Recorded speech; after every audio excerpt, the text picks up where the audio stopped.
Hi guys, I'm back. I streamed earlier today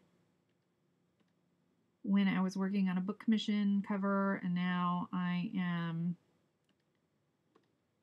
giving you an update on my 100 days of making comics anthology story called Werewolves and Unicorns.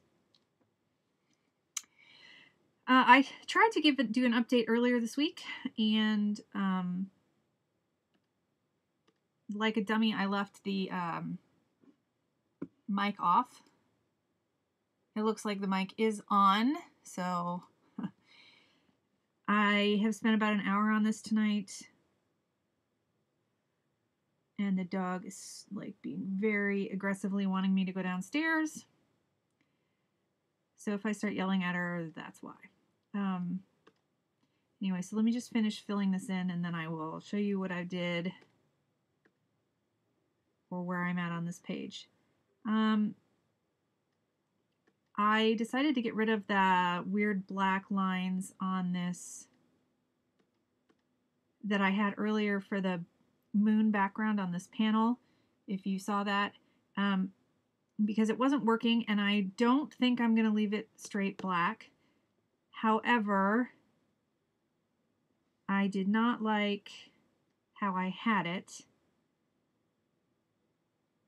So I want to do some kind of hatching or something down here, but what am I trying to say? Some of the hatching brushes and stuff I had that came with the program, I had to reinstall, and apparently that's, so I'm using Clip Studio, and apparently that's sort of whenever I have a problem, the first thing I do is I run over to Google and type in why won't, whatever my problem is, and sure, there were several people who were annoyed that they had also had this problem. Not annoyed, but they'd ask the question, well, maybe they were annoyed. So I was able to reinstall, there was instructions, and I was able to reinstall them. So my decorative brushes, my hatching brushes were gone. They weren't gone. They were there, but they were no longer, they had converted all to black circles, and they were no longer displaying properly. So I had to take that out.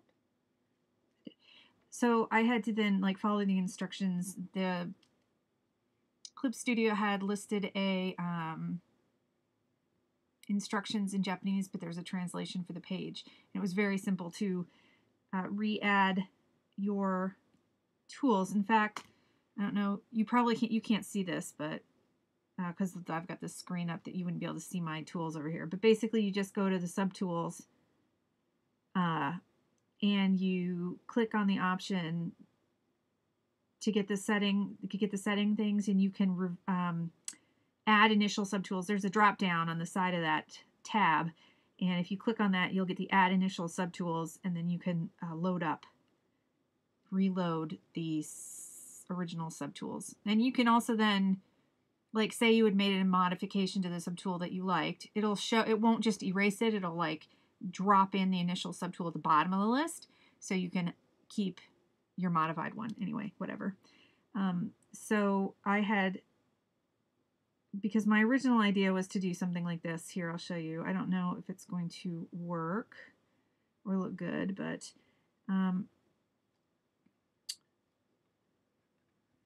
see, I wanted to do something like this. And with this is the subtool Gauze Cloud. And I couldn't because the subtool was gone. So I have it back now, and I think that looks better. And I want to do that to the other blacks, I think, because it looks like clouds, right? I loved these tools, and I don't know what happened to them or why they went away. That's Gauze Cloud. Here's a good cross-hatching one too. It's a little bit too big, but so I spent like, oh, I don't know, a good hour or so trying to figure out what the heck.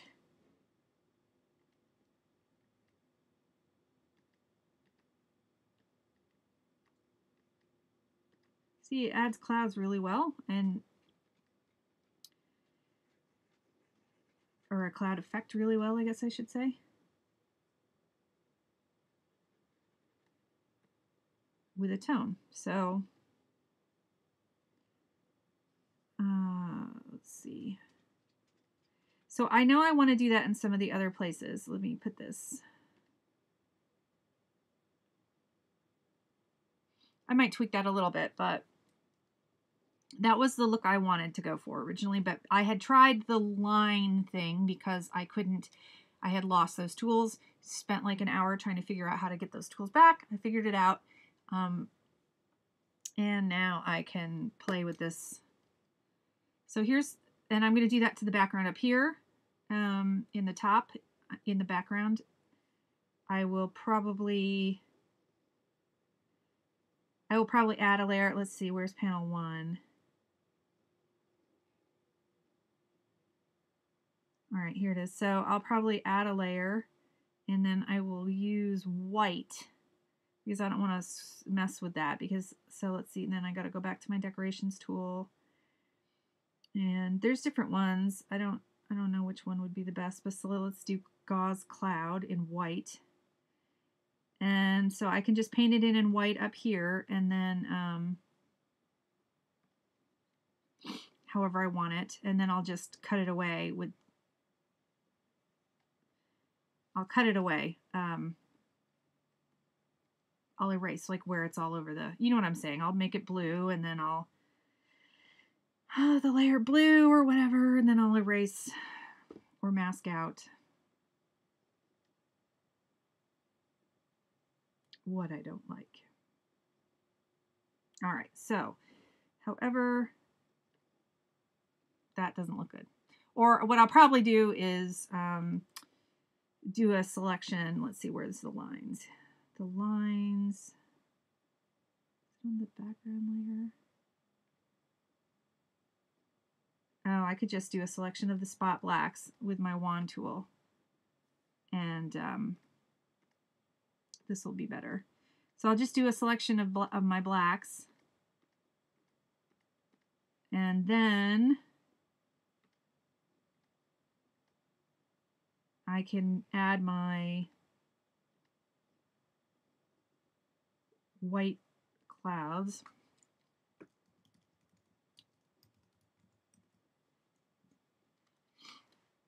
And then grab the decoration subtool, and I'll just use, I don't know, we could try gauze 2. Let's see what that looks like using white.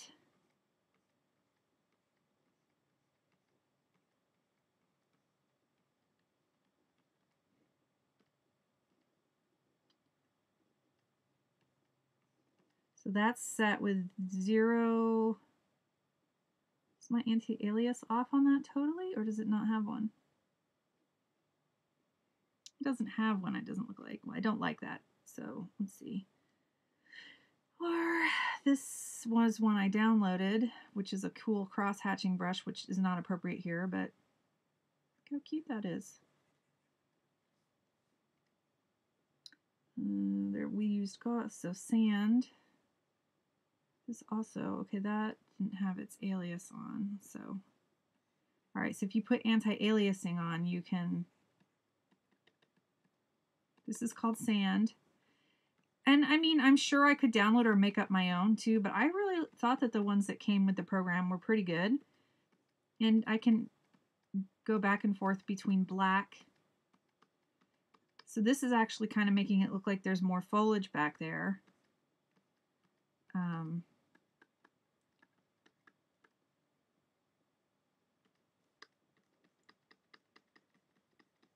I didn't really want to go with textures for I didn't necessarily want to texturize this because I'm trying to stick with straight black and white, but I need something I need something in the background a little bit. So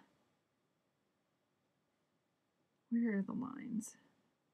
Turned on the background, turned off the background lines. I need something back there. The problem is though, if I make it too realistic, then it's going to look funny with the rest of it. So I'm going to have to play with it, but there you go.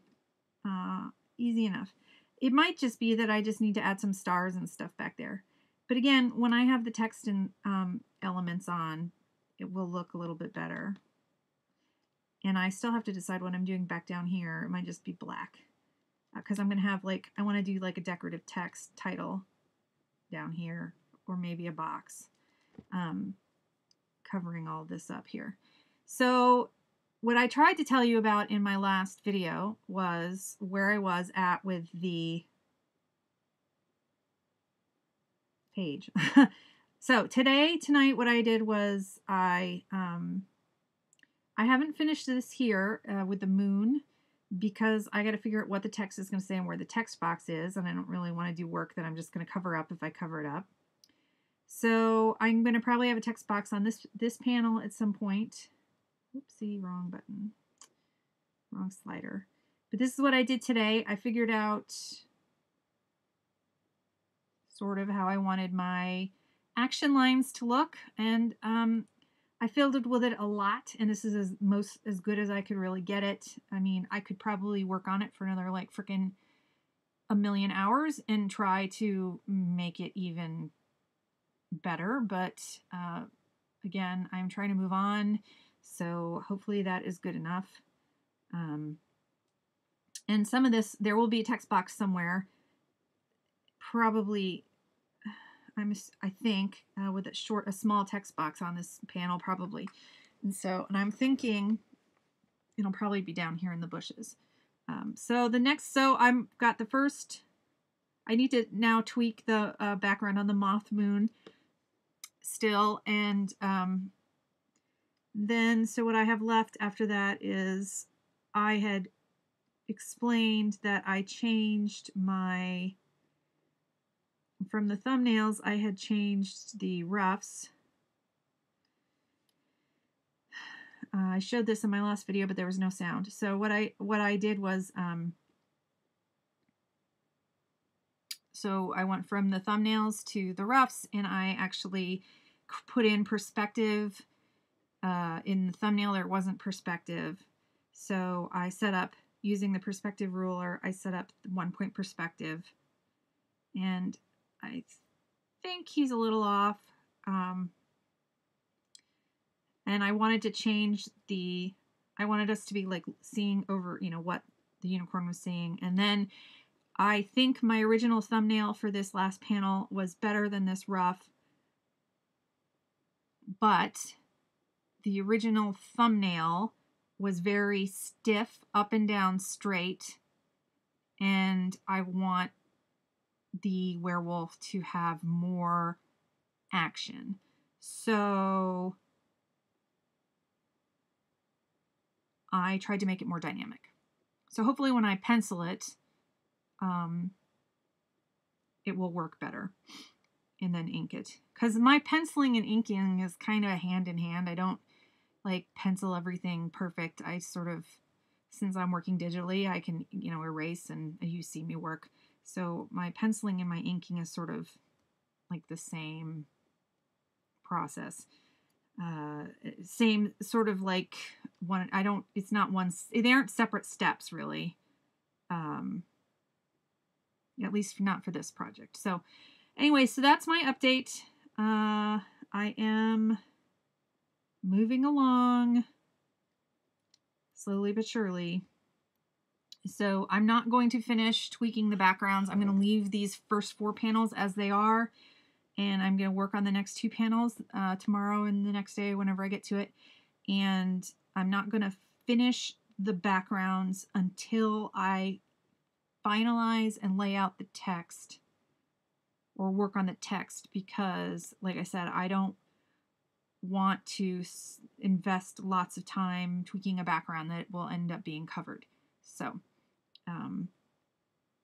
so the final backgrounds on all the pages probably won't be finished until the whole book is finished and I've written it like as I go. So whatever, you get what I mean, right?